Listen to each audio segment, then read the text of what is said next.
दयालु सर्वव्यापक परमात्मा को मनरे तीन थर स्मरण करिवा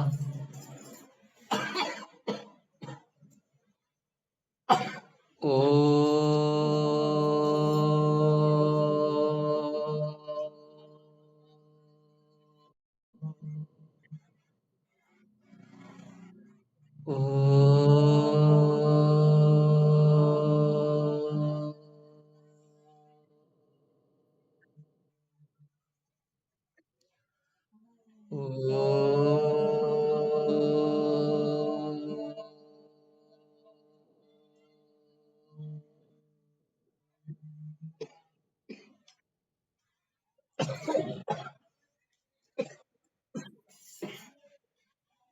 प्रभु अपार करुणा आम मानक भितरे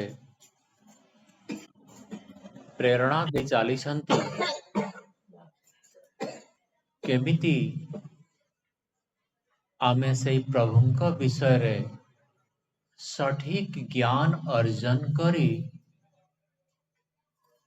तापरे आमे से प्रभु को खोजिबारे सफल हेवा।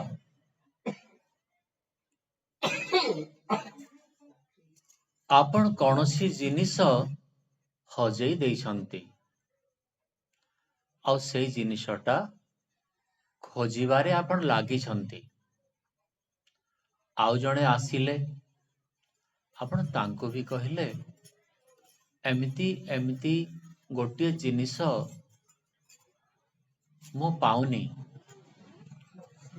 जदि एई कथाटा तांको कहिवे कि लाल मनी पर्सटा मोर हजि जाइछि तापरे सीए से मनी पर्स विषय रे आहुरी पचारिवे कौन छोट मनी पर्स ना टिके बड़ साइज तापरे आपण तांकु पुणी सठिक गोटे उत्तर देवे से मनी पर्स रो विषय रे।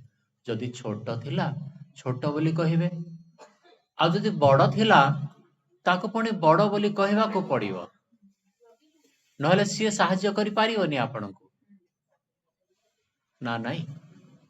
तापरे पुणी से प्रश्न पचारिवे से मनी पर्स रो ऊपरे सेटा जो लाल रंगर कपड़ाटा थिला सेटा मखमल कपड़ा ना साधारण चमड़ा रे तैयारी सेटा भी आपन को सठिक कहवा को पड़िबो। आउ जदि सेठी भूल किछि करूछंती ताले सिए ताको खोजिकिना देई पारिबेनी। सेटा जदि कपड़ार हिथिबो ताको कहवा को पड़िबो आपण हाँ हाँ सेटा कपड़ार। आपण जदि कहिदेले कि सेटा चमड़ार ताले सिए कपड़ार देखिला परे तापरे अन्य आडे पळेइबो कहीं ना एई जिंसटा से खोजुनी। आपण जहा कहिले सेमिति ही जिनिस से खोजिबो। तो एइथरु आमे माने कौन शिखुछु जो जिनिस आमे खोजुछु से जिनिसटार सठिक विषय वस्तु आमे जानिबा निहाती दरकार।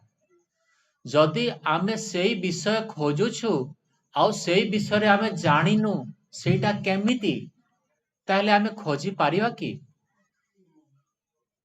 आपण समस्ते कोणार्क मंदिरटा देखिछंती देखिछंती आउ आपण रास्ता रे जाउछंती मंदिर पाखरे आउ आपणकु जने प्रश्न उत्तर रे कहिछंती कि कोणार्क मंदिरटा से जो कुतुब मीनार जोटा नहीं कि दिल्ली रो कुतुब मीनार सेमिति कोणार्क मंदिरटा माने कुतुब मीनारटा गोटे गंबुज भली हेछि।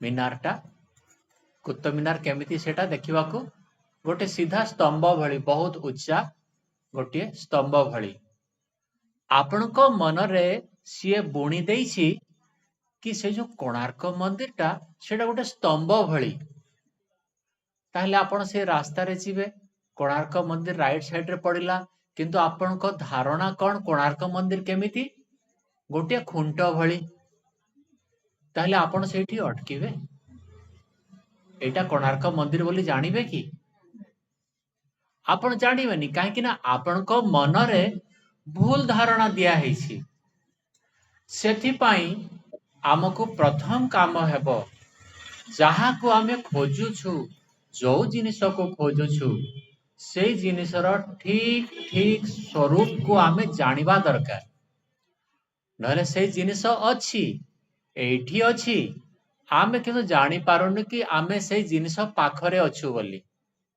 ଆପଣଙ୍କର ମନି ପର୍ସର ସଠିକ ବିଷୟ ସଠିକ କେମିତି ସେଇଟା ଦେଖାଯାଏ ସେ ରୂପକୁ ଆପଣଙ୍କୁ ବର୍ଣ୍ଣନ କରିବାକୁ ପଡିବ ତାକୁ ଯଦି ସଠିକ ଖବର ଦେଲେ ସେ ତାକୁ ଖୋଜିକିନା ଆଣିଦେବ ଆଉ ଯଦି ସଠିକ ଖବର ଦେଇନାହାନ୍ତି ସିଏ କେବେ ବି ତାକୁ ଯେତେ ବର୍ଷ ପର୍ଯ୍ୟନ୍ତ ବି ଖୋଜିବ ସେଇ ମନି ପର୍ସର ପାଖରେ ଯାଉଥିବ ଫେରି ଆସୁଥିବ ନାଇଁ ତ ମା ସେମିତି ମନି ପର୍ସ ନାହିଁ ପୁଣି ଆସିବ ଯା ଭଲ କରି ଖୋଜ ସେ ପୁଣି କହିବ କି ନା ସେଇଟା ହଉନି ସେମିତି ମନି ପର୍ସ ନାହିଁ ଏଇଠି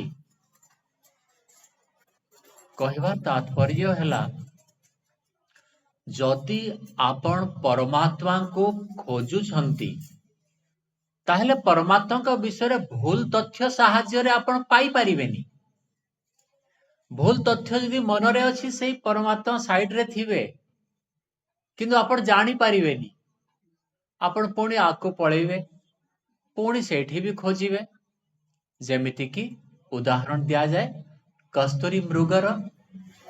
କସ୍ତୁରୀ ମୃଗର ଉଦାହରଣ କି ତାର ନାଭିରେ ସେଇ ବାସ୍ନାଟା ଆସୁଥାଏ କସ୍ତୁରୀ ଯୋଉ ବାସ୍ନାଟା ସେ କସ୍ତୁରୀ ମୃଗର ନିଜ ନାଭିରୁ ଆସୁଥାଏ ଆଉ ସେ ସେଟାକୁ ଜାଣିପାରେନି କି କସ୍ତୁରୀ ମୃଗ ଅନ୍ୟ ସବୁଆଡେ ବୁଲି ବୁଲି ବୁଲି ବୁଲି କୋଉଠୁ ଏଇ ବାସ୍ନା ଆସୁଛି ଏଇ ବାସ୍ନା ମୋର ଦରକାର ଏଇଟା ମୋର ଦରକାର ଆରେ ତୁ ତୋ ନାଭି ଭିତରେ ଥିବାର ସେଇଟା ତୋର ସାଥିରେ ସେଇ ସୁଗନ୍ଧିଟା ଅଛି ଯାହାକୁ ତୁ ଏତେ ଜୀବନ ସାରା ଖୋଜି ଆସିଛୁ ସେଇଟା ତୋର ସାଥିରେ ହିଁ ଅଛି ତୋଠୁ ଦୂରକୁ ଯାଇନି ତୋଠୁ ଅଲଗ ସେଇଟା ହେଇନି ଯୋଉଆଡେ ତୁ ଯାଉଛୁ ସିଆଡେ ସେଇ ନାଭିଟା ବି ଯାଉଛି ନା ଆଉ ସେଇ ନାଭିରୁ ସେଇ ବାସ୍ନାଟା ଆସୁଛି ତୁ କାହିଁକି ଖୋଜୁଛୁ ସେଇ ପରମାତ୍ମାଙ୍କର ଆଉ ଆମର ଖୋଜ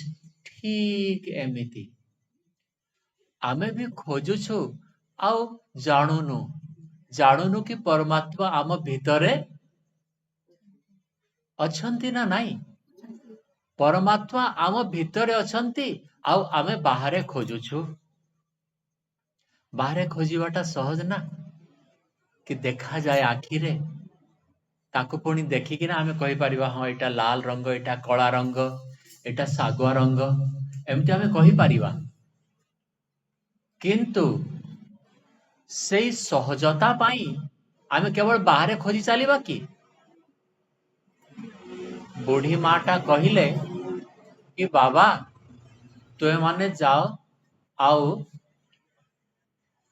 ଖୋଜିକିନା ଆଣ ଗୋଟିଏ ମୋ ରିଂଟା ହଜି ଯାଇଛି ତ ସେଇ ଛୁଆମାନେ ଦେଖିଲେ କି ଘରଟା ଅନ୍ଧାର ଅଛି ଦେଖାଯାଉନି ଆଉ ବାହାରଟା ଉଜାଳା ଅଛି ତ ସେମାନେ ବାହାରେ ଚାରିଆଡେ ଖୋଜିଲେ ପାଇଲେନି ସେମାନଙ୍କୁ ବୁଢୀମା କହିଲା ଆରେ ତୁମେ କୁଆଡେ ଗଲ ଆମେ ରିଂଟା ଖୋଜୁଛୁ ତାହେଲେ ସେ କହିଲା କି ତାହେଲେ ତୁମେ ସେ ବାହାରେ କାହିଁକି ଖୋଜୁଛ ନାଇଁ ମା ବାହାରେ ଉଜାଳା ଅଛି ନା କହିଲା ଆରେ ମୁଁ ରିଂଟା ଘରେ ପକେଇଛି ଘର ଭିତର ଯଦି ଅନ୍ଧାର ଅଛି ତୁମେ ଗୋଟେ ଦିଆ ଲଗେଇ ଏଇ ଘର ଭିତରଟାକୁ ତୁମେ ଖୋଜିଥାଇଲେ ପାଇସାରିଥାନ୍ତ ତୁମେ ବାହାରେ କାହିଁକି ଖୋଜୁଛ ନାଇଁ ବାହାରେ ଉଜାଳା ଅଛି ବାହାରେ ଖୋଜିବାଟା ସହଜ ସେଥିପାଇଁ ମୁଁ ବାହାରେ ଖୋଜୁଛି ଏଇଟା ଯୁକ୍ତି ହବନି ଯୋଉଠି ପରମାତ୍ମା ମିଳିବେ ଯୋଉଠି ପରମାତ୍ମାଙ୍କର ଆମ ସାଥିରେ ଆମ ଆଉ ପରମାତ୍ମାଙ୍କ ଭିତରେ ମିଳନ ହବ ସେଇଠି ଖୋଜିବାକୁ ପଡିବ ନା ନାଇଁ ଯଦି ଆମେ ଭୁଲ ଜାଗାରେ ଖୋଜିବା ସେଇ ରିଙ୍ଗ କୁ ପାଇବା କି? ସେଇ ଜାଗାରେ ଖୋଜିବାଟା ସହଜ, କାହିଁକି ନା ଦେଖା ଯାଉଛି ନା।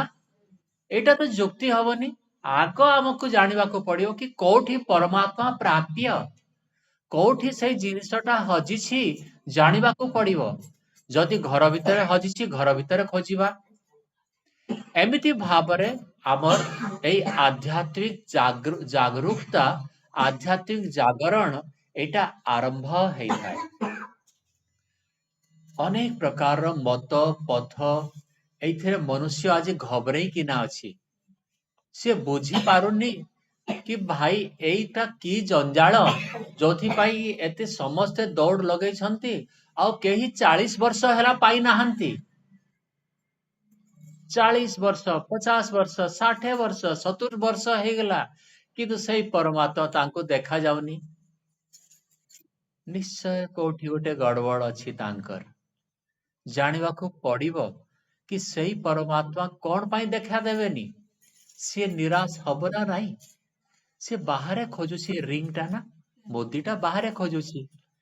କେମିତି ସିଏ ପାଇବ? ଏଇ ବିଷୟଟାକୁ ଆମେ ସମସ୍ତେ ବୁଝିକିନା ଆମକୁ ଏଇ ଖୋଜରେ ଲାଗିବାକୁ ପଡିବ।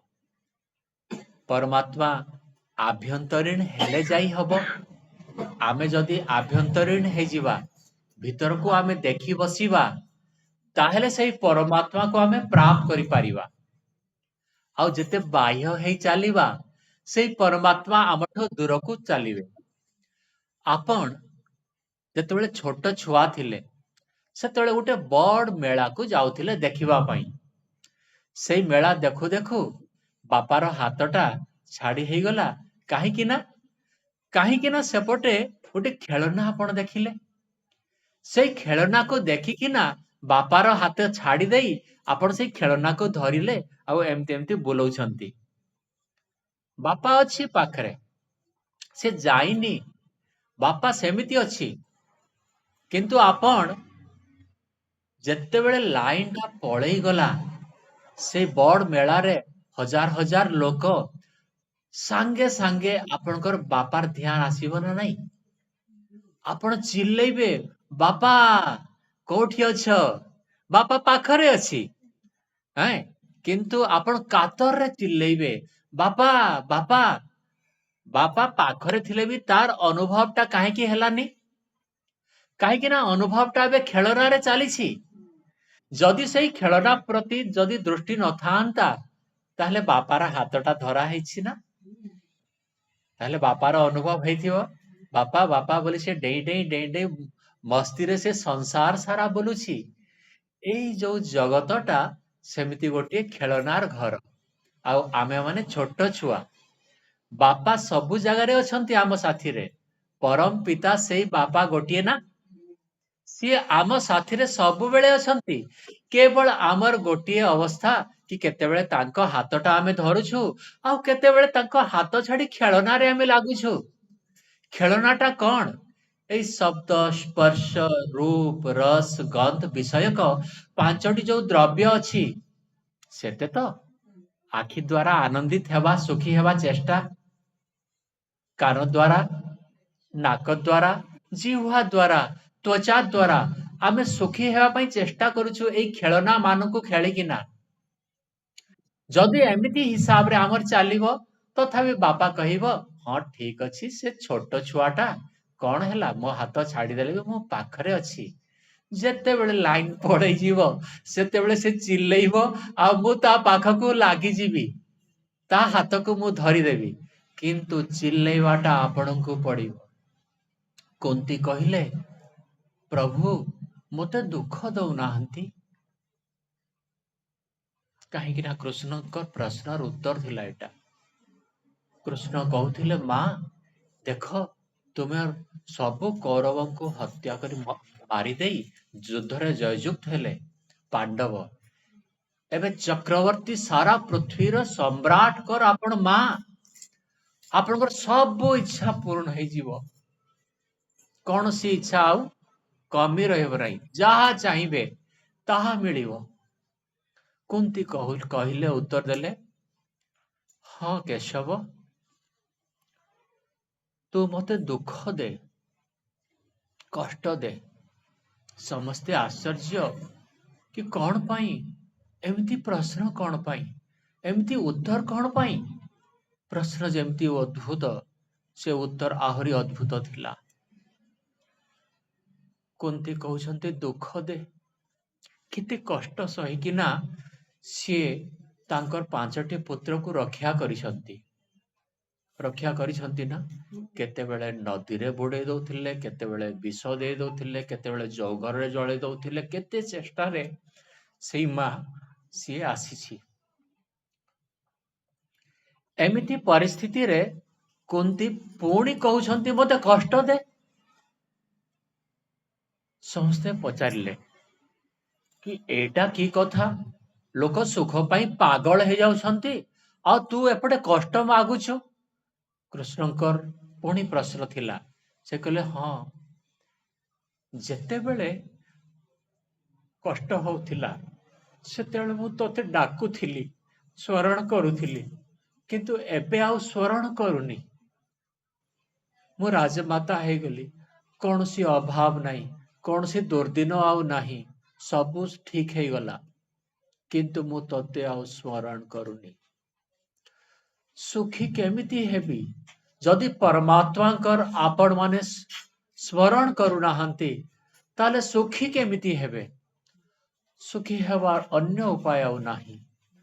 आपणको केवल से परमात्मांकर स्मरण ही करिवार गोटे मात्र उपाय छड़ा हेछि।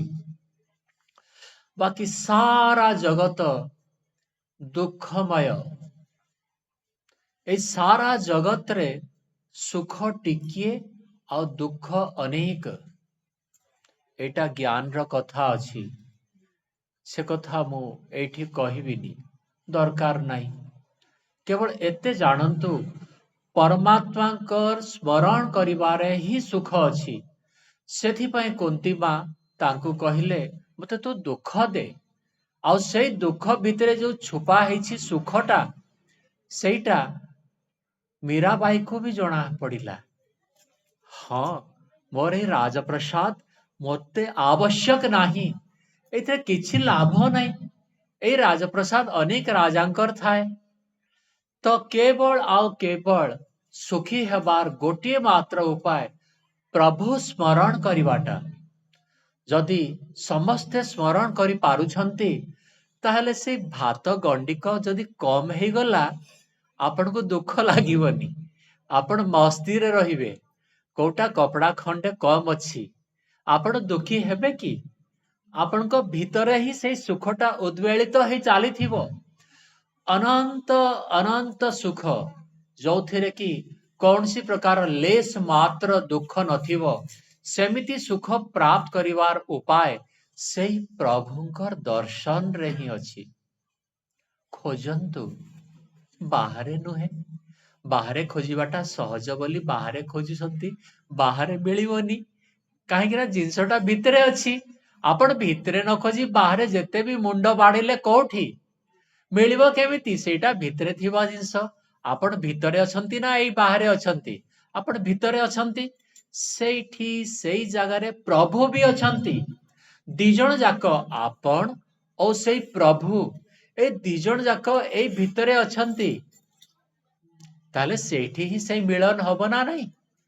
प्रभु को आपण जो मिलन करिवे, प्रभु को साथे जो मेल करिवे, सेटा भितरे ही हेबो।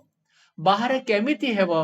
गंगा जमुना कोठी कोठी आपण माने बुलिकिना आसीबे, किंतु केबे भी सेई जागारे एठू बाहरे मो शरीर बाहरे मु तो नाही ना।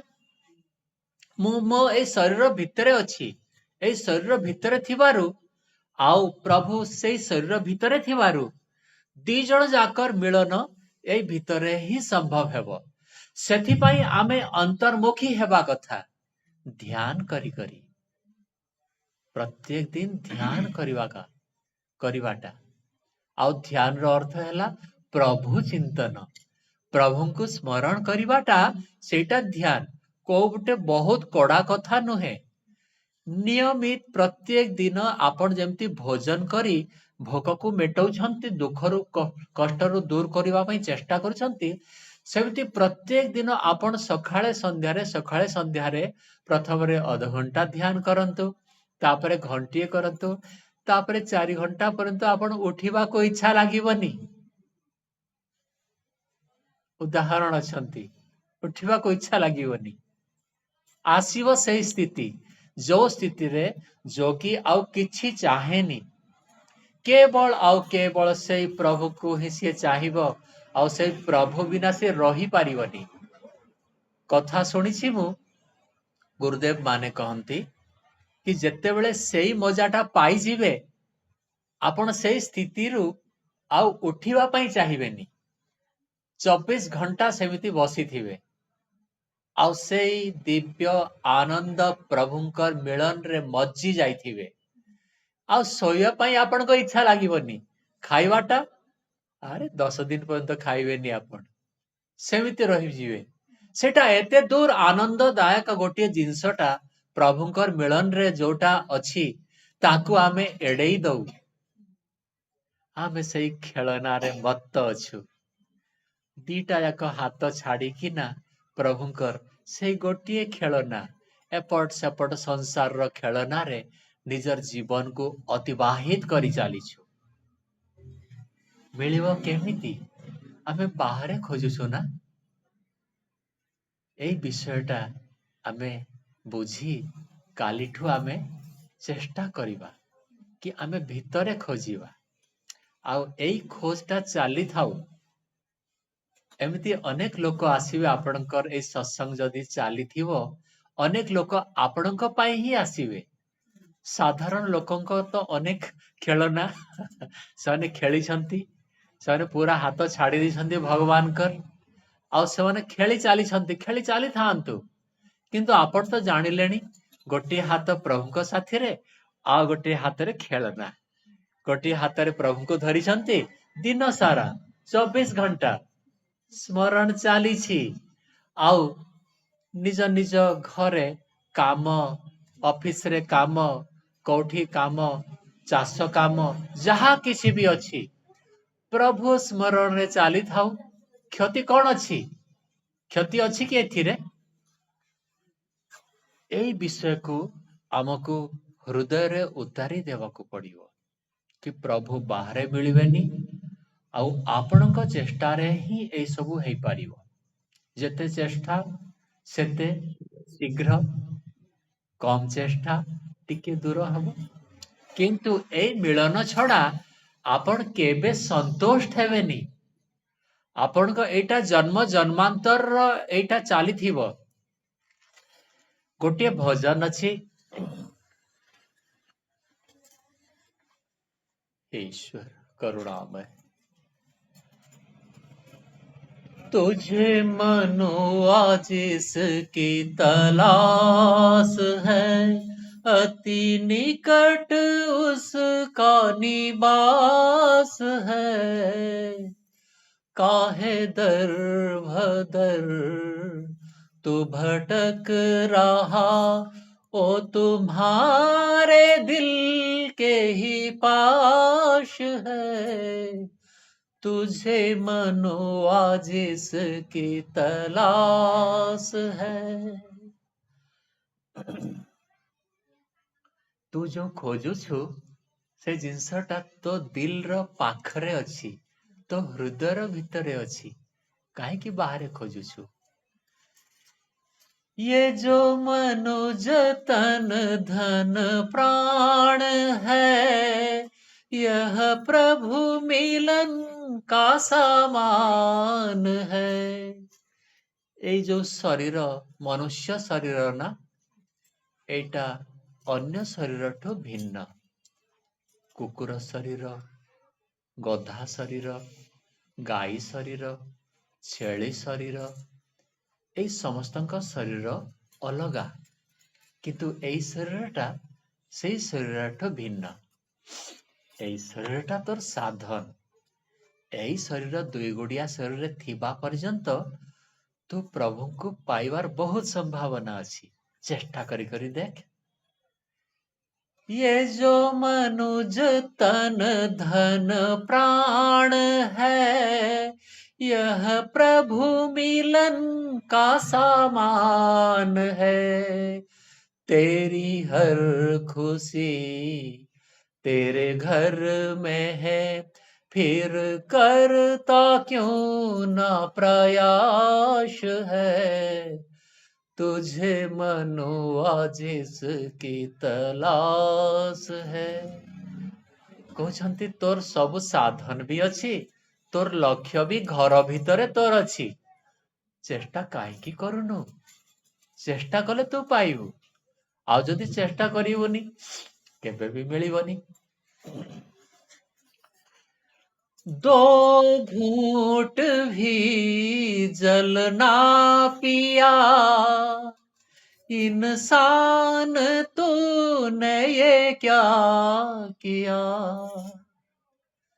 तू टिके भी पानी पीनु, टिके भी जल पीनु, केमिति अवस्थारे तो पीनु, एटा कौन कलु तू? जीवन जर्जरित हेई नष्ट हेबा अवस्था आसीगलानी। कौन कलु तू एते सुंदर जीवनटा?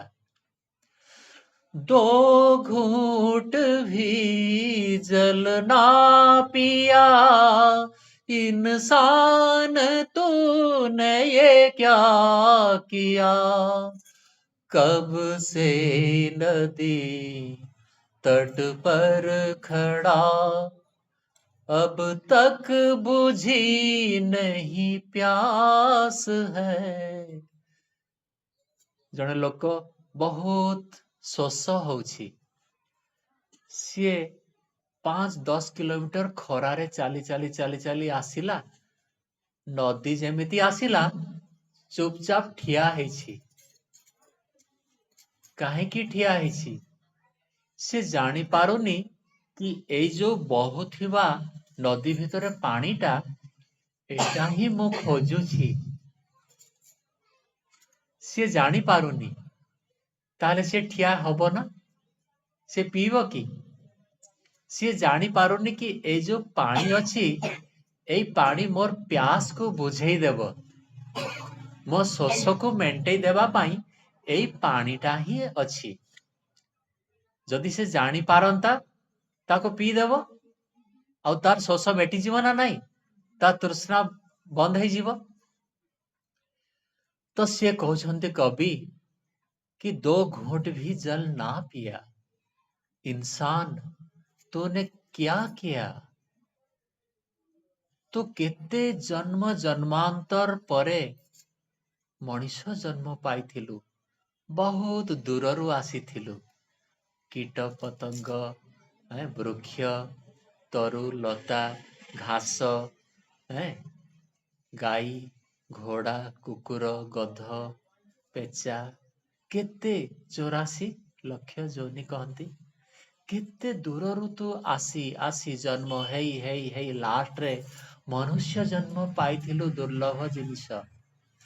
ଆଉ ସେଇଥିରେ ତୋର ପ୍ୟାସଟା ମେଟି ଯାଇଥାନ୍ତା। ତୁ ଏତେ ଦୂରରୁ ଜନ୍ମ ଜନ୍ମାନ୍ତର ପରେ ଆସିକିନା ଏବେ ସେଇ ମନୁଷ୍ୟ ଜନ୍ମ ପାଇକିନା ନଦୀ ପର୍ଯ୍ୟନ୍ତ ପହଞ୍ଚି ଗଲୁଣି। ମନୁଷ୍ୟ ଜନ୍ମ ପାଇଗଲୁ, ନଦୀ ପର୍ଯ୍ୟନ୍ତ ପହଞ୍ଚିଗଲୁ, କିନ୍ତୁ ଏଠି ତୁ ଜଳ ନ ପିଇ ତୋ ତୃଷାକୁ ତୃଷା ଅଛି, ଆଉ ସେଇଠି ଛିଡା ହେଇଛୁ। ଏଇଟା କଣ କରିଦେଲୁ ତୁ? ବୁଝି ହଉଛି ଏ କଥାଟା? ଜନ୍ମ ଜନ୍ମାନ୍ତର ସେ ଚାଲି ଚାଲି ଆସିଲା, ଆଉ ନଦୀ ଯେମିତି ଆସିଲା, ମଣିଷ ଜନ୍ମ ତାନେ ଯେମିତି ପାଇଗଲା, ସିଏ ଆଉ ଚେଷ୍ଟା କରୁନି। ଏବେ ବି ସିଏ ପଶୁବତ୍ आहार निद्रा भय मैथुन च सामान्य मेतत् पशु भी नराणाम धर्मो हि तेषाम अधिकम विशेष धर्मेण हीना पशु भी समाना। एटा काली कहिथिली, टिके मने अछि। पशुबत तार जीवन को सी बीतेई चली। केते दुर्भाग्य तार से मनीष जी ए जन्म सत्संग करुनी, केते कष्ट ताकू। तापरे पुणी से पशु हो, पुणी से चारि गोड़िया गोटे शरीर पाइजिव, आ से शरीर भितर सी रहिबो। सेतेबेले केते कष्ट तार अछि। जदि आमे माने जानी पारुछु एबे ना, କୁକୁର କୁ କଷ୍ଟ ହଉଛି, ଗାଈ କୁ କଷ୍ଟ ହଉଛି, ଚଢେଇଟା କେତେ ଗରମିରେ ପାଣି ଟିକକ ପାଇଁ ଏପଟ ସେପଟ ବୁଲୁଛି। ଆମ ପାଖରେ ସବୁ ଅଛି, ଆମେ କିନ୍ତୁ ଘବରେଇ ଯାଉଛୁ ଆଉ କହୁଛୁ କି କୁନ୍ତି ମାର କଥାକୁ ଆମେ କହୁନୁ, ଆମକୁ ଦୁଃଖ ଲାଗୁଛି, ଆମେ ଘବରେଇ ଯାଉଛୁ। ଏଇ ଦୁଃଖ ଯଦି ନଥାନ୍ତା, ଦୁଃଖଟା ଗୋଟିଏ ବହୁତ କାମର ଜିନିଷ। ଦୁଃଖୀ ହେଲା ପରେ ଆମେ ଚିନ୍ତନ ଆରମ୍ଭ କରୁ କି ଦୁଃଖ କେମିତି ଛାଡ଼ିବ। କିନ୍ତୁ ଯଦି ଖାଇବା, ପିଇବା, ଶୋଇବା, ରହିବା, ବସିବା, ହସିବା, କଥା ହେବା ସବୁ ଯଦି ଆନନ୍ଦରେ ଅଛି, ସେଇଟା ସ୍ୱର୍ଗ ହେଇପାରେ, କିନ୍ତୁ ସେଇଟା ମୋକ୍ଷର ରାସ୍ତା ନୁହେଁ।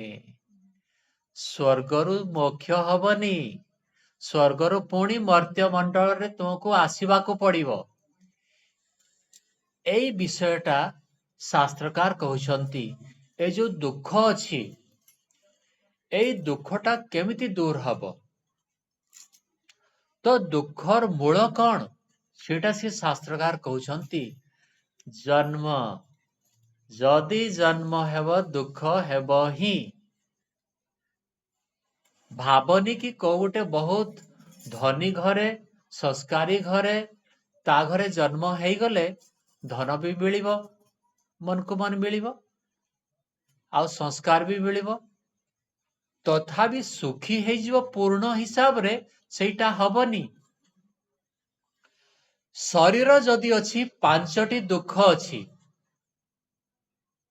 କଣ କଣ ସେଇ ଦୁଃଖ 5ଟି? ଶରୀର ହେଲେ କି ହେବ? ଧନୀ ଗରିବ କଥା କୁହା ହଉନି। ଶରୀର କେତେ ବି ଧନୀ ଲୋକ ହେଇଥାଉ, ତାର ଯଦି ଶରୀର ଅଛି ନା, ସିଏ ଏଇ 5ଟି ଦୁଃଖରୁ କେବେ ବି ସେ ଦୂର ହେଇପାରିବ ନାହିଁ, ସମ୍ଭବ ନୁହେଁ। ପ୍ରଥମ ଦୁଃଖ, ମାତୃଗର୍ଭରେ ପିଲାଟା ଲାତ ମାରିଥାଏ। କଣ ପାଇଁ? ସେ କଷ୍ଟରେ ଥାଏ ବୋଲି। ଛାଟିପିଟି ହଉଥାଏ ନା, ସେ କଷ୍ଟରେ ଥାଏ, ଦୁଃଖରେ ଥାଏ, ସେଥିପାଇଁ ସିଏ ଏପଟ ସେପଟ ଗୋଡ ହଲଉଥାଏ, ଛାଟିପିଟି ହଉଥାଏ। ମାତୃଗର୍ଭରୁ ଯେତେବେଳେ ଏଇ ସଂସାରକୁ ଆସିଲା, ସେତେବେଳେ ସେ ଜୋର ସେ ଚିଲ୍ଲାଏ, ଚିଲ୍ଲେଇ। ଯଦି ସେ ଚିଲ୍ଲଉଛି କଣ ସୁଖ ପାଇଁ? କାନ୍ଦୁଛି ନା, କାନ୍ଦି କାନ୍ଦି ଆସିଲା ନା। ତାହେଲେ ସେ ଯେତେବେଳେ ସଂସାରକୁ ଆସୁଛି, ସେତେବେଳେ ତାକୁ କଷ୍ଟ ହଉଛି। ଏଇ 2ଟା ଦୁଃଖ କୋଉ ଧନୀର ଛୁଆକୁ ହବନି କି? ତୃତୀୟ ଦୁଃଖ, ଯୋଉଠି ଶରୀର ଅଛି, ଯାର ଶରୀର ଅଛି, ତାକୁ ରୋଗ ହେବ ହିଁ। କେତେ ବି ସତର୍କ ରୁହନ୍ତୁ, କୋଉଠି ନା କୋଉଠି ଗୋଟେ ଗଡବଡି ହେଇଯିବ। କେତେବେଳେ ସର୍ଦ୍ଦି ଟିକେ ହେଇଯିବ, ସାଧାରଣ କଥା, ସର୍ଦ୍ଦି ବି ହେଇଯିବ। କେତେବେଳେ ମଚ୍ଛର କାଟିଦେଲେ ଗୋଟେ ମ୍ୟାଲେରିଆ ବି ହେଇଯିବ। ଆଉ କରୋନା ତ ଆପଣ ସମସ୍ତେ ଦେଖିଛନ୍ତି। ତ ତୃତୀୟ ଦୁଃଖ କଣ ହେଲା? ରୋଗ। ରୋଗକୁ ସେ ଏଡେଇ ପାରିବନି। ଯଦି ଶରୀର ଗ୍ରହଣ କଲା, ସେ ରୋଗରୁ ଦୂରେଇ ଯାଇପାରିବ ନାହିଁ, ସମ୍ଭବ ନୁହେଁ। ଚତୁର୍ଥ ଦୁଃଖ, ଜରା। ବୁଢା ବୁଢୀ ହେବା ପାଇଁ ଆମେ କେହି ଚାହୁଁନୁ। କଣ ପାଇଁ? ଆମର ଏଇ ଯୋଉ ଶରୀର ସେଇ ଦିନଠୁ କଷ୍ଟମୟ ହେଇଯାଏ। କାର ଆଣ୍ଠୁ କାଟିବ, କାର ଅଣ୍ଟା କାଟିବ, କାର ବେକ କାଟିବ, କାର ଆଖି କାଟିବ, କାର କାନ ଶୁଣାଯିବନି, କାର ନାକ କାଟିବ, କାର ଜିହ୍ବା କାଟିବ, କାର ଦାନ୍ତ ପଡିଯିବ, କାର ଲାଳ ବୋହିବ, କାର କାନ, କେତେ କଷ୍ଟ ହେଇ ଚାଲିବ ତାକୁ। ଆଉ ଆମେ ସମସ୍ତେ ସେଇ ଅନିବାର୍ଯ୍ୟ କି ଆମେ ସମସ୍ତେ ବୁଢା ହେବା। କାହିଁକି? ଶରୀର ଅଛି ବୋଲି। ଶରୀର ଯଦି ଆମର ନଥାନ୍ତା, ତାହେଲେ ଏଇ ଦୁଃଖ ହବନି। ଆଚ୍ଛା, ଧନୀ ଲୋକ କଣ ବୁଢା ହବନି? ତାକୁ ଏଇ ଦୁଃଖରୁ କିଏ ବଞ୍ଚେଇ ପାରିବ?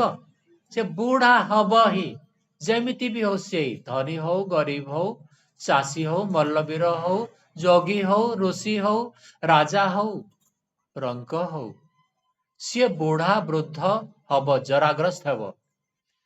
ଜରାଗ୍ରସ୍ତର ଦୁଃଖ ବି ବହୁତ କଷ୍ଟମୟ ଅଛି। तापरे 5 नंबर दुख है मृत्यु। मृत्यु किए चाहे के ही चाहू नाहंती। मृत्युर दुख काहाको न लागू से कष्ट हुए से कष्ट केही चाहू नाहंती। कोठी ट्रकटे गोड़टे चेपे देला, कोठी आउ कौन चेपे देला, कोठी कौन हे गला, आमे जेमती चाली गला बेले चांटीटा मरी जाउछि, कष्ट हो नथिबो। से शरीर तार नथिले से आत्मा कष्ट पाइबो कि? आमर भी से समान कष्ट अछि मृत्यु। तो एमिति शरीर साथी रे 5टी दुख आमे प्राप्त करि थाउ। प्रथम दुख कौन? गर्भरे रहिबा। द्वितीय दुख कौन? जन्म हेबा। तृतीय दुख रोग रोग। चतुर्थ दुख जरा, बुढ़ा हेबाटा जरा। पंचम दुख एई 5टारू को दुखटा आपण को हबनी बोली आपण को कहंतु कहि पारिबे? एई 5टा जाक दुख एई शरीर थिबारु हेला ना शरीर जदि आमे मोक्ष प्राप्त हे जिवे हबो?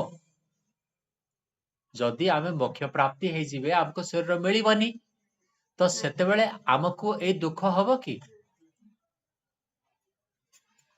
एई दुखरु बचिबार गोटे उपाय हैला कि एई शरीर न मिलू प्रभु। जदि शरीर मिलिबो एई दुखरु बंची हबनी। एई 5टी जाक दुख निश्चय मते हेबो।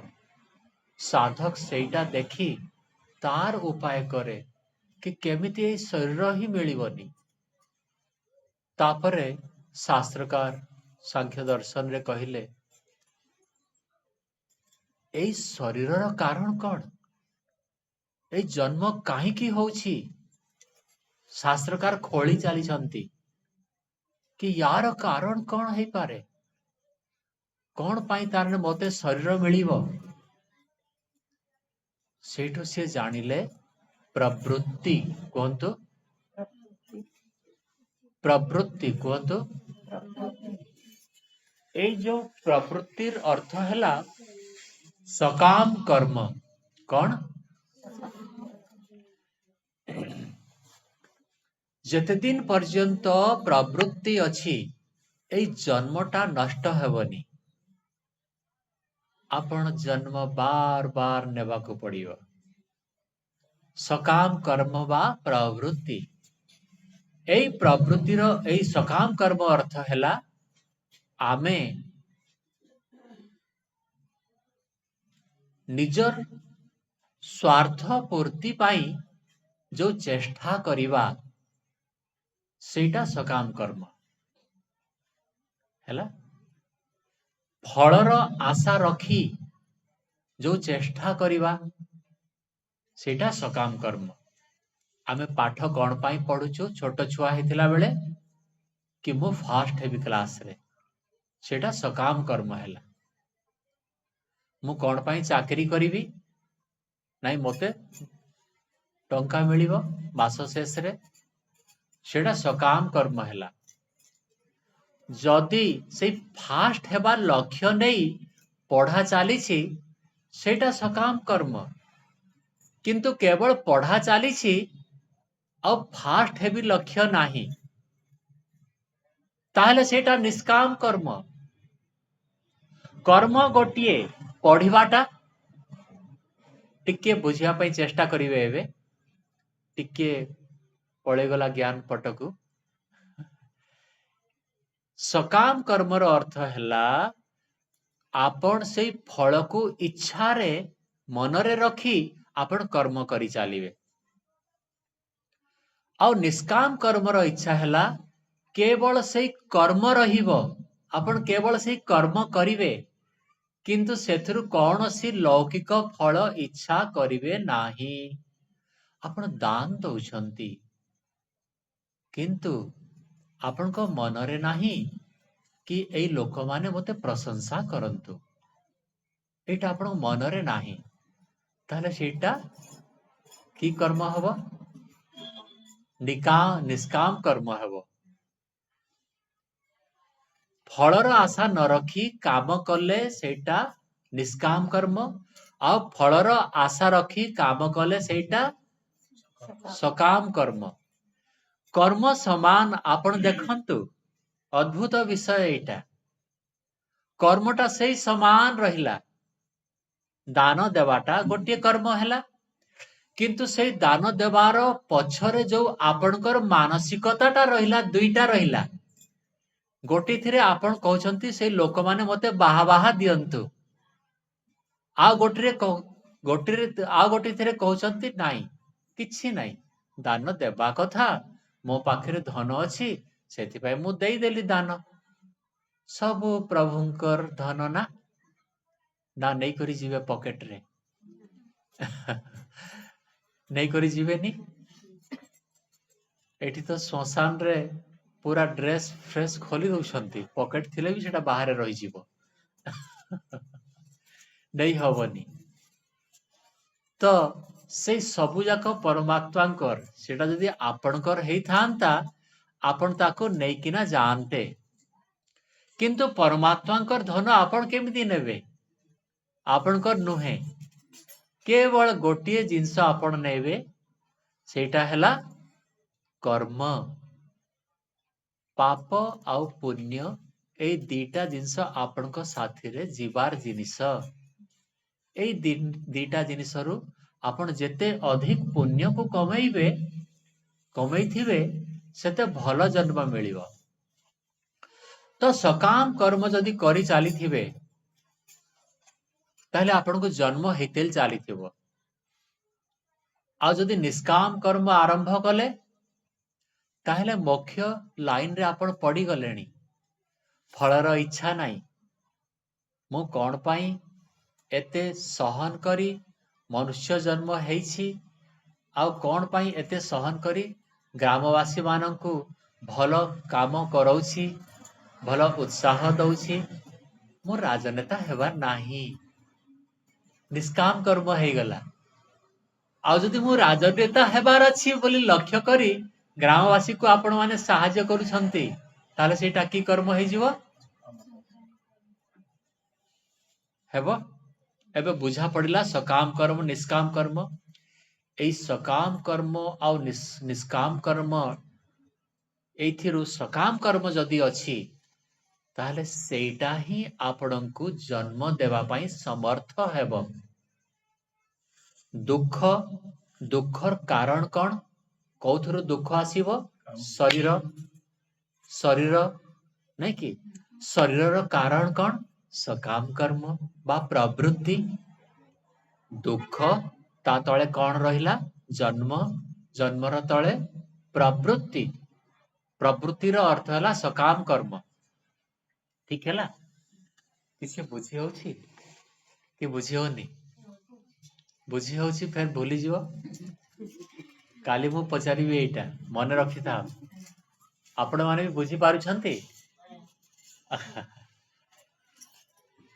तो तीनिटा जिनिस, दुखर कारण जन्म, जन्मर कारण प्रवृत्ति।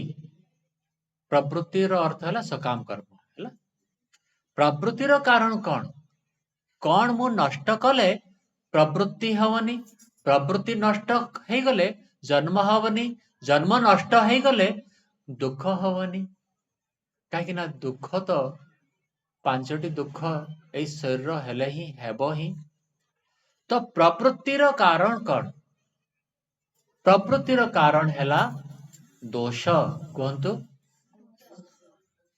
ए दोष शब्दर अर्थ हैला राग आउ द्वेष। कौन? जदि एई मनरे राग अछि आउ द्वेष अछि, ताहले आपनकर जन्म बार बार आपण प्रवृत्ति रे लागिबे आ प्रवृत्ति रो जन्म हेबो। राग आउ द्वेष, एथिरे राग शब्दर अर्थ क्रोध नुहे। आपण माने जानंतु राग शब्दर अर्थ हैला आसक्ति। निज निज पुओ को ମା ବାପା ଆସକ୍ତ ଥାଆନ୍ତି ନା ପୁଅ ସାଥିରେ। ସେ ପୁଅଟା ଭୁଲ କରି କରି ଆସିବ ଆଉ ତାକୁ ଗେଲ କରିବେ। ଭୁଲ କଲା ପରେ ତାକୁ ଝାବଡେ ମାରିବା କଥା, ଟିକେ ତ କଡା କଥା ପଦେ କହିବେ ନା, ଯେମିତି ସେ ଆଉ ଥରେ ଭୁଲ କରିବନି। କାହିଁକି ନା ଯେତେ ଭୁଲ କରିବ ସିଏ ସେତେ ଦୁଃଖୀ ହେଇ ଚାଲିବ।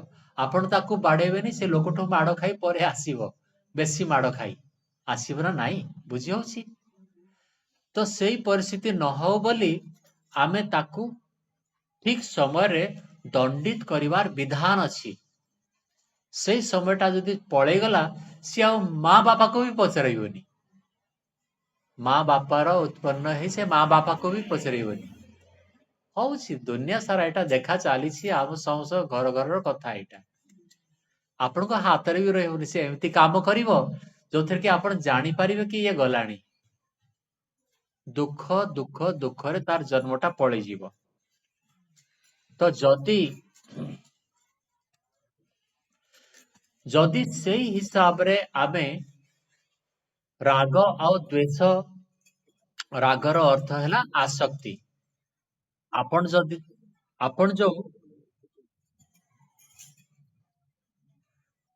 ଆପଣ ଯୋଉ ନିଜର ପୁଅ ପ୍ରତି, ଝିଅ ପ୍ରତି, ମା ପ୍ରତି, ଭାଇ ପ୍ରତି, ଭଉଣୀ ପ୍ରତି, ବାପା ପ୍ରତି, ମା ପ୍ରତି, ଏଇ ସମସ୍ତଙ୍କ ସାଥିରେ ଯୋଉ ସମ୍ବନ୍ଧ ଅଛି, ସାଙ୍ଗ ପ୍ରତି, ନାଇଁ କି, ତା ପାଇଁ ଆପଣଙ୍କ ଆଖିଟା ବନ୍ଦ ହେଇଯାଏ, ତା ଭୁଲକୁ ଦେଖି ପାରନ୍ତିନି। ସେଇ ଆସକ୍ତି ଆଧାରରେ ଆପଣ ଯଦି କାମ କରିବେ, ସେଟାକୁ ଦୋଷ ବୋଲି କୁହାହେଲା। ଆଉ ଓଲଟା କରିଦିଅନ୍ତୁ, ଆସକ୍ତିର ଓଲଟା ହେଲା, ରାଗର ଓଲଟା ହେଲା ଦ୍વેଷ। ଆପଣ ଘୃଣା କରୁଛନ୍ତି, ଆପଣଙ୍କର ମନରେ ଘୃଣା ଅଛି ପଡୋଶୀ, ଏ ତ ସବୁଥିରୁ ବେକାର ଲୋକଟା। ଏ ଯୋଉ ପଡୋଶୀର ଲୋକଟା, ଇଏ ଏତେ ତକଲିଫ ମତେ ଦେଇଥିଲା ଯେ କହ ନାହିଁ। ଇଏ ତ ସବୁଥିରୁ ବେକାର ଲୋକଟା, କାହିଁକି ନା ଇଏ ମାନେ ସବୁବେଳେ ବଜର ବଜର ହଉଥିବ। ହେଁ? ତା ପ୍ରତି ଦ୍वेଷ ମନରେ ରହିଗଲା। ସିଏ ଆପଣଙ୍କୁ ଆସିକିନା ଭଲ କଥା କହିଲେ ବି ଆପଣଙ୍କୁ ଲାଗିବ କି କିଛି ଗୋଟେ ରାଜ ଅଛି, କିଛି ଗୋଟେ ଭିତରେ ୟାର ଗୋଟେ କପଟ ଥିବ। ଲାଗିବ ନା ନାଇଁ? ଲାଗେ ନା ନାଇଁ? ତ ସେଇଠି କଣ ପାଇଁ ସେମିତି ଲାଗିଲା? ସିଏ ତ ଭଲ କଥା କହିବା ପାଇଁ ଆସିଛି, ଆପଣଙ୍କୁ ନିମନ୍ତ୍ରଣ ଦେବା ପାଇଁ ଆସିକି ମୋ ଝିଅ ବାହାଘର 5 ଦିନ ପର୍ଯ୍ୟନ୍ତ ଘରେ ରାନ୍ଧିବନି, ଏତେ କଥା। କିନ୍ତୁ ସେଇ କଥାରୁ ବି ଆପଣ ସୁଖ ନେଉନାହାନ୍ତି, ଖୁସି ହଉନାହାନ୍ତି।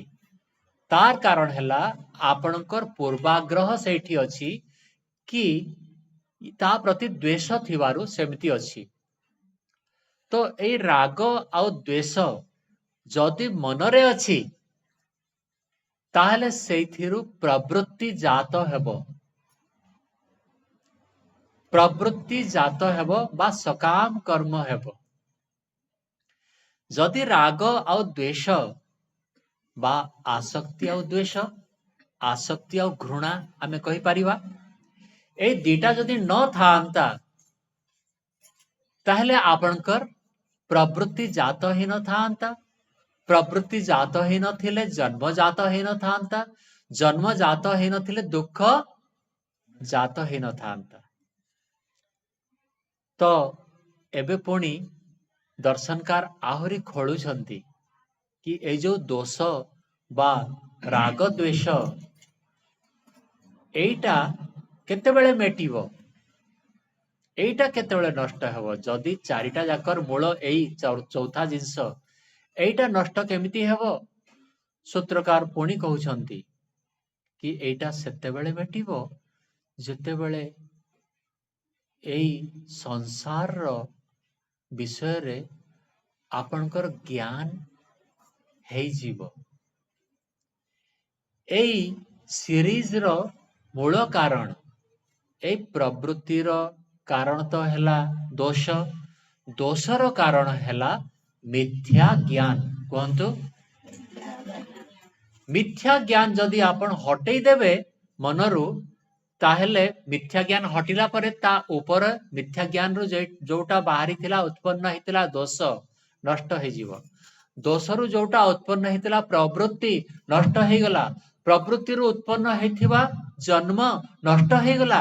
जन्म थिले सिना मो रोग दुख। तो जो मूल हैला सेटा हैला मिथ्या ज्ञान। आम मानकर से मिथ्या ज्ञान को दूर करिवार प्रचेष्टा केवल चली। जन्म जन्मांतर यही प्रहेलिका यही रहस्य याकू भेद करने आम माने चेष्टा करुछु। आस्ते आस्ते आम भितर से संस्कार सत् संस्कार सेटा पड़ी चली से नष्ट हुएनी। संस्कार पड़ी चली भल संस्कार आम भितर आस्ते आस्ते हेई चली। जन्म जन्मांतर संस्कार एठी अच्छी मुंड भितरे आउ सेटा भल संस्कार को वृद्धि करी आमे चलीथिबारु एई प्रभुंकर एई समागम रे आमे सम्मिलित हेबार इच्छा करुछु। एठी भी तो थिबे ना 5,000 10,000 कौन पाई समस्ते आसी पारिबेनी। सेई संस्कार रो कमी अछि। सेई संस्कार तांकु अन्य आड़े नहीं चली। आउ आपण गोटे हाथ प्रभुंक एठे धरिकिना से खेलनारे खेलुछंती। गोटे हाथ रे प्रभु धरिले आ गोटे हाथ रे खेलना। आउ से माने प्रभु कौन जानी नाहंती। लाइट टा जतेबेले लिभि जाए सेतेबेले से माने चिल्लांती कार केतेबेले हाथटा भांगी गला गोड़टा भांगी गला कार मृत्यु हो गला कार एमती खराब अवस्था आसी गला सेतेबेले लाइटटा चली गला भली से पार्टी करती। हे प्रभु एते दुख काहे लगी दउछु। आगरू हाथटा धरि नथिलु हाथटा धरिथिले से दुख भी ठीक हेई थांता सहन करि पारि थांतु। प्रभुर हाथ बापार हाथ केते मजा लागे। छोट छुआटा जदि बापार हाथ को धरिछि 2 वर्षिया 3 वर्षिया छुआटा भाबी दियो सी केते अचिंतारे थिवो। सी एपट सेपटरे गोड़ केतेबेले गोटे गोड़े चालुथिवो केतेबेले आर गोड़े चालुथिवो केतेबेले डेउथिवो केतेबेले झुली पड़ुथिवो दीटा गोड़ ऊपर को करी करी आनंद रे आमे माने भी सेमिति 24 घंटा प्रभुकर हाथ धरिकिना झुली पारिबा आनंदित हेई पारिबा। एई सुजोग एई शरीर ही मिलिबो। तो एटा कुहा होछि कि 2 घूंट भी जल ना पिया इंसान तूने ये क्या किया। एते दूररू आसीछु जन्म जन्मांतर पार हेई करी मनीष जन्म पाईगलु नदीटा बही चलीछि। तू चाहिले पानी टिके पी तोर तृषा निवारण करी तृप्त हेई पारि थांतु किंतु हौनु काहीकि टिके हेई दोनु। कवि सेटा लिखिछंती। एबे बुझी ହେଲା एई पदक। तापरे कवि पुणी लेखुछंती माने कथा होछि लोकटा बुझीगला ओहो एई संसार रे सुखी हेबा पाई मु आसीछि एते से बुझीगला किंतु से पूर्ण तृप्त हेई पारुनी। संसार रो भोगरे भोगी चलीछि ना खाउछि पिउछि शब्द स्पर्श रूप रस को ग्रहण करी आखि नाक कान जीवा त्वचा द्वारा से सुखी हेबा पाई चेष्टा करुछि। तो सेतेबेले पुणी कवि कहउछंती कि देख तू चाहुछु सुखी हेबा पाई आउ तू चेष्टा करुछु संसार रे किंतु संसार रे तो सुखी हेई पारिबोनी। तू भूल जिनिसरु भूल जिनस बाहर करिया पाई चेष्टा करुछु। जेमिति कि आपण को जने कहिबो एई क्षीर नियो आउ एई क्षीररु मंथन करिकिना टिके घियो बाहर करिवो आपण चेष्टा करिवे कि हाँ करिवे से कथाटा मते दरकार थिला नाइ कि आपण को आपण को पानी दे दिया हेबा पानी रे मथनीटे अछि आ मथनी को चळै करी आपण घिओ बाहर कर अछि पानी रो केबे घिओ बाहरसी केंद्र क्षीर रो बाहरसी तो सेने इटा कहउछन कवि कि जब से कुराहों पे तू चल रहा तेरा हर यतन निष्फल रहा मथनी तो जल में चला रहा और घी निकलने की आश है मथनी तो जल में चला रहा और घी निकलने की आश है तुझे मनवा जिसकी तलाश है कवि कहउछंती कि घिओ जदि बाहर करिवार अछि ताहले क्षीर सागर रे तुमे मथनी चल विष्णु ना विष्णु कोठी सोइछंती क्षीर सागर रे सोइछंती वर्णन आसे नहीं आलंकारिक वर्णन एटा एटा अलंकार को अलंकार भाव रे आमे जानिबा जदि अलंकार को सत बोली भावी देबा ताहले सेटा भूल है जीवो काली मु कहउथिली सेटा आलंकारिक वर्णन कि क्षीर सागर रे जदि आमे मथनी चलेबा सेठु तार माने घिओ बाहरिवार संभावना अछि किंतु ए लुणी पानी जो समुद्र अछि सादा पानी रो केबे घिओ बाहरिबो आपणकर इच्छा अछि घिओ बाहर करिवा पाई ताहले आपण को कोन दरकार पड़िबो क्षीर थिले जाई क्षीर रे आपण को चेष्टा कले सेइथिरु आपण घिओ बाहर कर देई पारिबे किंतु आपण सेई पानी रो बाहर करिवा पाई चेष्टा करूथिबा पर्यंत बाहरिबो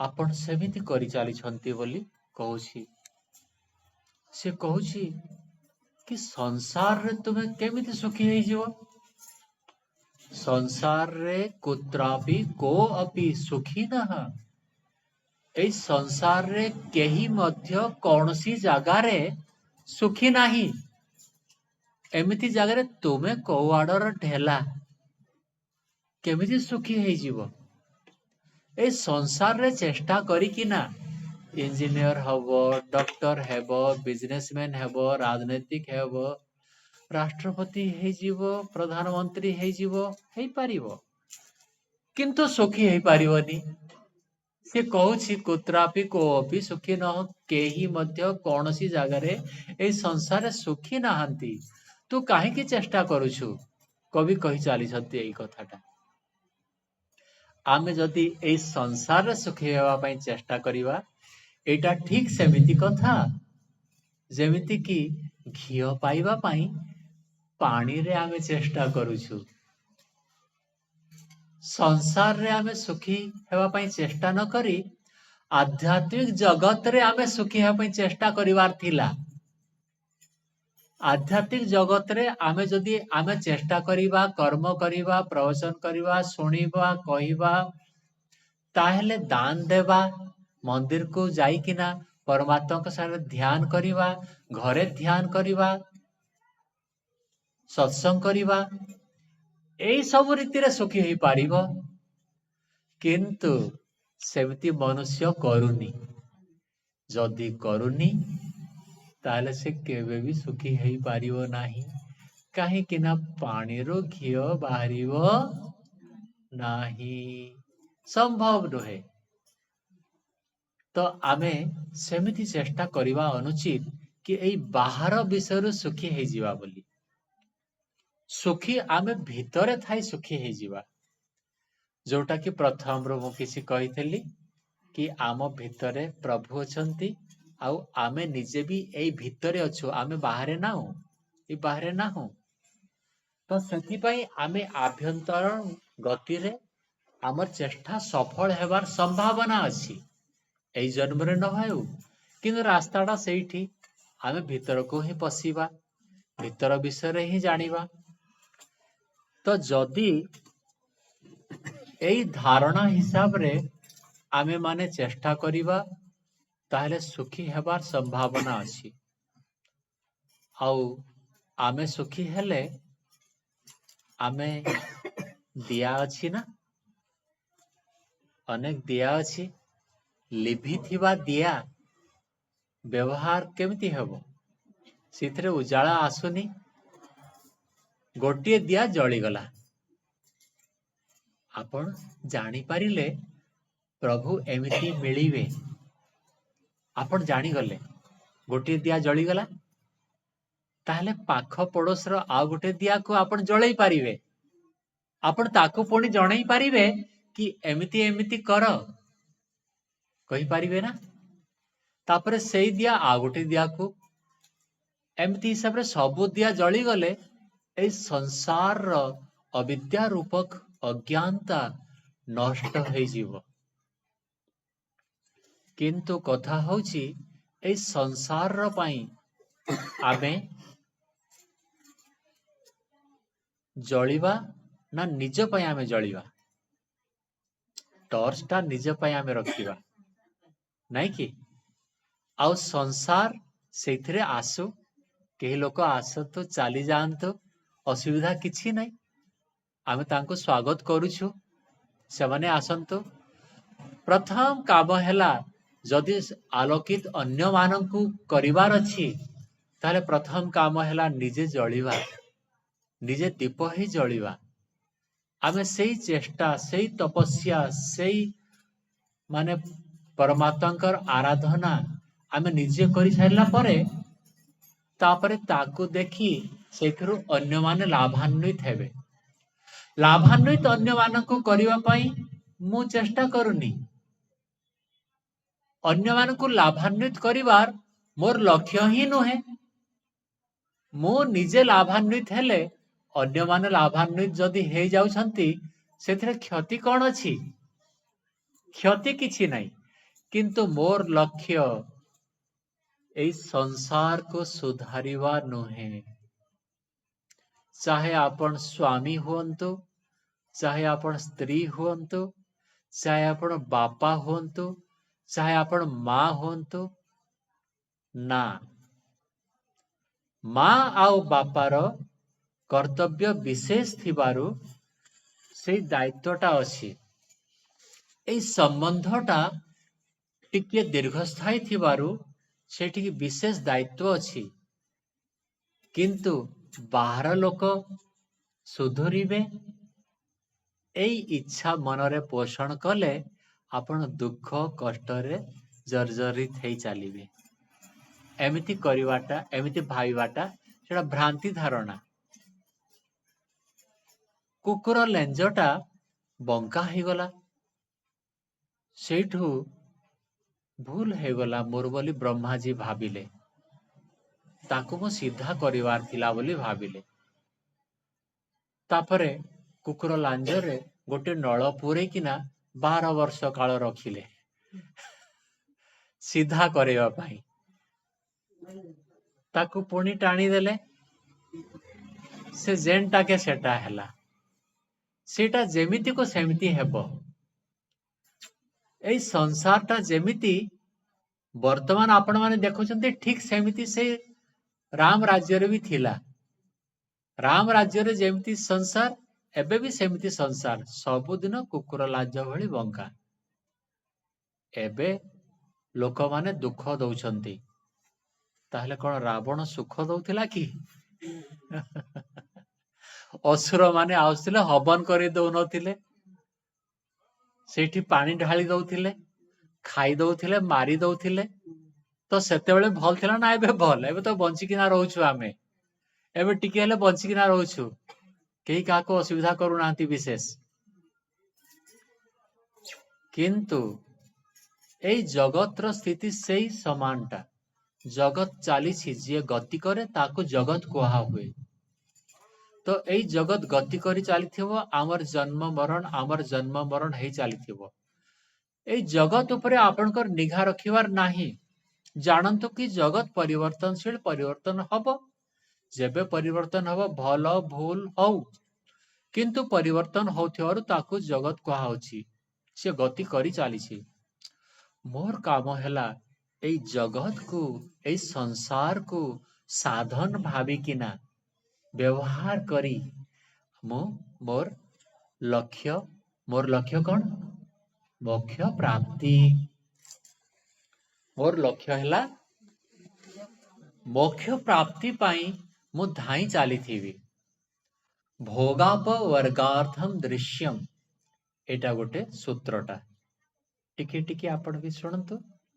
ଏଇ ଯୋଉ ଜଗତଟା, ଏଇ ଯୋଉ ସଂସାରଟା ତୁଚ୍ଛାଟାକୁ ଦିଆ ହେଇନି। ୟାର ଦିଟା କାରଣ ଅଛି କଣ ପାଇଁ ଭଗବାନ ଏଇଟା ସୃଷ୍ଟି ବନେଇଛନ୍ତି। ଗୋଟେ ହେଲା ଆମକୁ ଭୋଗ ଦେବାଟା। ଯଦି ଧାନ ବନେଇ ନଥାନ୍ତେ ଆମେ ଖାଇପାରିବେ? ଆଚ୍ଛା, ଯଦି ଜିହ୍ୱା ଆଉ ଏଇ ତଣ୍ଟି ଏଇସବୁ ବନେଇ ନଥାନ୍ତେ ଆମେ ଖାଇପାରିବେ? ଧାନକୁ ବନେଇଲେ, ଏସବୁ ବି ବନେଇଲେ, ତାପରେ ବି ଆମେ ଖାଇପାରୁଛନ୍ତି। ଯଦି ଆମେ ଖାଇପାରି ନଥାନ୍ତେ ଆମେ ବଞ୍ଚି ପାରନ୍ତେ? ସବୁ ଯାକ ତ ନାଇଁ। ଆଉ ସତ କଥା ପୁରା ବୁଝା ପଡିଯାଉଛି, ନାଇଁ କି? ଏମିତି ଭାବରେ ଆମକୁ ଜାଣିବାକୁ ପଡିବ କି କୌଣସି ପରମାତ୍ମାଙ୍କର କାର୍ଯ୍ୟ ନିରର୍ଥକ ନୁହେଁ। ସିଏ ଅର୍ଥପୂର୍ଣ୍ଣ ହିସାବରେ ସବୁ ସଂସାରର ଜିନିଷ ବନେଇଛନ୍ତି କେବଳ ମନୁଷ୍ୟକୁ ଭୋଗ ଆଉ ଜୀବକୁ ଭୋଗ ଦେବା ପାଇଁ, ଆଉ କେବଳ ମନୁଷ୍ୟକୁ ମୋକ୍ଷ ଦେବା ପାଇଁ। ଏଇଟା ସବୁ ସାଧନ ମୋକ୍ଷ ପ୍ରାପ୍ତିର। ତ ଯଦି ଆମେ ମୋକ୍ଷ ପ୍ରାପ୍ତି ଲକ୍ଷ୍ୟ ଉଦ୍ଦେଶ୍ୟରେ ରହିବା, ତାହେଲେ ଆମକୁ ଏଇ ଲକ୍ଷ୍ୟରେ ଆମକୁ ନିଜର ଫୋକସ କରିବାକୁ ପଡିବ। ଆମେ ଜାଣିବାକୁ ପଡିବ କି ଏଇ ସଂସାରଟା ଏଇଟା ଚାମଚ। ଚାମଚରେ ଆମେ ମହୁ ଖାଇବା ନା ଚାମଚକୁ ଖାଇବା? ଚାମଚଟା ସାଧାରଣ ଗୋଟିଏ ମହୁକୁ ଆଣିକିନା ଆମ ଜିଭ ପର୍ଯ୍ୟନ୍ତ ଦେବା ପାଇଁ। ଏଇ ସଂସାରଟା ସେମିତି ଚାମଚ। ଆଉ ପ୍ରକୃତିରେ ଏଇ ସଂସାରକୁ ସାଧନ ଭାବରେ ବ୍ୟବହାର କରିକିନା, ଚାମଚକୁ ବ୍ୟବହାର କରିକିନା ଆମେ ସେଇ ପରମାନନ୍ଦକୁ ପ୍ରାପ୍ତ କରିବାର ଆମର ଲକ୍ଷ୍ୟ। ସେଇ ଲକ୍ଷ୍ୟରେ ଆମେ ପ୍ରତ୍ୟେକ ଦିନ ଏଇଠିକି ଆସି ଆମେ ଧାବମାନ ହେବା ଉଚିତ। ଆଉ ପଦେ କଥା ପୁଣି କହିଛନ୍ତି। ଆଉ ପଦେ କଥା କଣ? ସେ ପୁଣି କବି କହିଲେ, गुल टूट कर खिलता नहीं, नर्तन भी फिर मिलता नहीं। गुल टूट कर खिलता नहीं, नर्तन भी फिर मिलता नहीं। तो वीरान करना पथिक उसे, मिले मखमली जो लिबास है। तुझे मनुआ जिसकी तलाश है, अति निकट उसका निवास है। काहे दर बदर तू भटक रहा, ओ तुम्हारे दिल के ही पास है। तुझे मनुआ जिसकी तलाश है। कवि आउ थरे कहउछंती कि एई सबु लक्ष्य तोर एई शरीर पूरण करिदेव। एई शरीर साथीरे तू अनादर करना। एई शरीर को बलवत रख। लंबा पर्यंत बंची रहिबा पाई तू चेष्टा कर। आउ से शरीरर ସାର୍ଥକତାକୁ ଅନୁଭବ କରି ଯେମିତି ଶରୀରକୁ ଠିକ ବ୍ୟବହାର କରିଛୁ ବୋଲି ଭାବିବୁ, ସେମିତି ତୁ ତାକୁ ବ୍ୟବହାର କରି ଚାଲ। ପଛେ ଅନାଦର କଲେ ପଛେ ତୁ ପସ୍ତେଇ ହେବୁ। ଯେମିତିକି ଗୁଲ ଟୁଟକର ଖିଲତା ନାହିଁ। ଗୋଟେ ଫୁଲଟେ ଫୁଟିଥିଲା, ସୁନ୍ଦର ଦେଖାଯାଉଛି ସେଇଟା। ଆଉ ସେଇ ସୁନ୍ଦର ଫୁଲଟା ଯେତେବେଳେ ତଳେ ପଡ଼ିଯିବ, ଆଉ ସେ ଫୁଟିକିନା ରହିବ ନା ମଉଳିବ? ମଉଳିବ। ସେମିତି ପରମାତ୍ମାଙ୍କ ସାଥିରେ ତୁ ଯୋଡ଼ି ହେଇକିନା ରହ। ସବୁଦିନ ସୁଖରେ, ଖୁସିରେ, ଆନନ୍ଦିତ ହେଇ, ପ୍ରଫୁଲ୍ଲିତ ହେଇ, ମନମୁଗ୍ଧ ହେଇ ତୁ ରହିବୁ। ତୃପ୍ତ ହେଇ, ଅନ୍ତଃକରଣ ତୋର ଆହ୍ଲାଦିତ ହେଇ ରହିବ। ସବୁବେଳେ 24 ଘଣ୍ଟା ଏଇଟା କରିହେବ। ଆହ୍ଲାଦିତ ହେଇକି ରହିବୁ। गुल टूटकर खिलता नहीं, नर्तन भी मिलता नहीं। ଏଇ ଯୋଉ ଶରୀରଟା ସବୁବେଳେ ମିଳିବନି। କିଛି ଦିନ ପର୍ଯ୍ୟନ୍ତ 80 ବର୍ଷ ଆୟୁ ଧରି ନେବା, ତାପରେ ପୁଣି ଆଉ ଗୋଟେ ଶରୀର ମିଳିବ। यार हतादर करना, मखमली लिबास है। लिबास ମାନେ ଡ୍ରେସ୍। ମଖମଲି ଡ୍ରେସ୍ ତୁ ପାଇଛୁ। ଅନ୍ୟ ଯୋଉ ଡ୍ରେସ୍ ଗୁଡାକ, ଅନ୍ୟ ପୋଷାକ ଗୁଡାକ କେତେବେଳେ ଚାରି ଗୋଡିଆ ପୋଷାକ ଥିବ, କେତେବେଳେ ଡେଣା ବାଲା ପୋଷାକ ରହିବ। ବୁଝି ହଉଛି କଥାଟା? ସେଇ ପୋଷାକରେ ତୁ ଆଉ କିଛି କରିପାରିବୁନି। ସେଥିପାଇଁ ଏଇ ପୋଷାକକୁ ତୁ ହତାଦର କରନା। ଏଇ ପୋଷାକରେ ହିଁ ସେଇ ପରମ ସୁଖକୁ ତୁ ପାଇପାରିବୁ। ଚେଷ୍ଟା କରୁଥା, ଦେଖିବୁ ସମ୍ଭବ ହବ।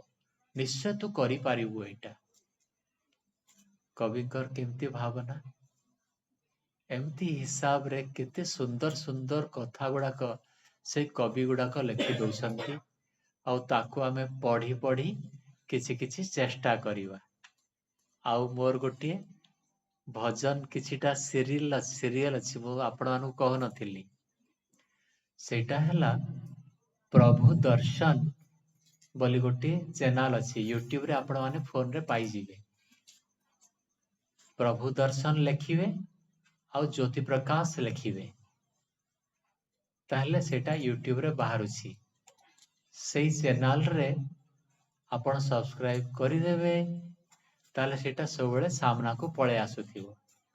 ଆଉ ସେଇ ଭଜନ ଗୁଡାକ ସବୁଗୁଡା ଯଦି ଶୁଣିବେ, ଆପଣଙ୍କୁ ସେ ପ୍ରଭୁଙ୍କ ସାଥିରେ ସବୁବେଳେ ଥିଲା ଭଳି ଲାଗିବ।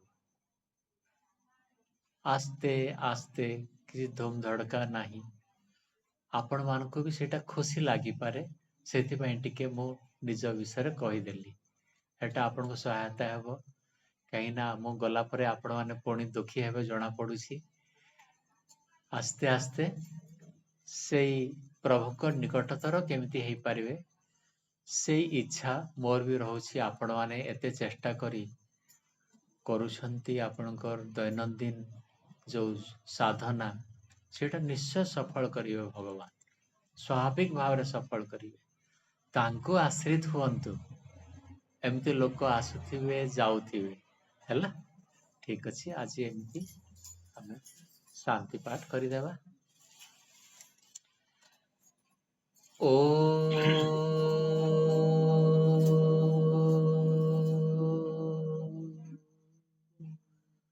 शांति शांति शांति। सर्वेभ्यो नमः। सबको सादर नमस्ते।